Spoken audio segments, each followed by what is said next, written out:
gufata umwana ukamujyana mu kigo cyigisha igifaransa nyuma y'imyaka 3 muri maternelle amaze kukimitiriza ugahita umuhindura ukamujyana mu ishuri ry'icyongereza.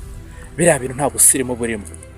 Ababyeyi bumva ko ari abasirimu bakora ibyo bintu ntabwo ari byo. Ubusirimu bwinshi hari igihe butakubyarira inyungu namo. Igihe bikora ni igihe wa mwana yiga France ku ishuri ariko no mu rugo akaba asanzwe ayikoresha.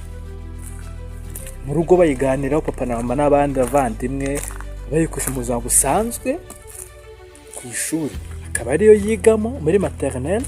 Ni ukuvuga ngo uwo mwana iyo agiye gutangira mu wa mbere agahita na shiftinga mu cyongereza.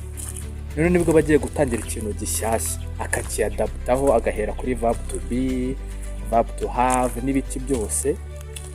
Noneho yagaruka mu rugo ya France akayikomeza ayo practicing n'abandi. Ariko wa wundi watangiye mu gifaransa nyuma y'imyaka 3 akajya mu cyongereza aba agiye gutangira ikintu bundi bushyashya.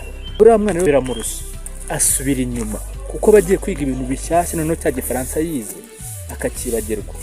Mugomesha mu rurimi rumwe. Niba ari France akomezege muri France papa, niba ari muri English ayigumemo. Ariko niba uzi ko ufite ubushobozi bwo kuba mu rugo mushobora gukoresha France, najya ku ishuri akiga muri English, that's okay.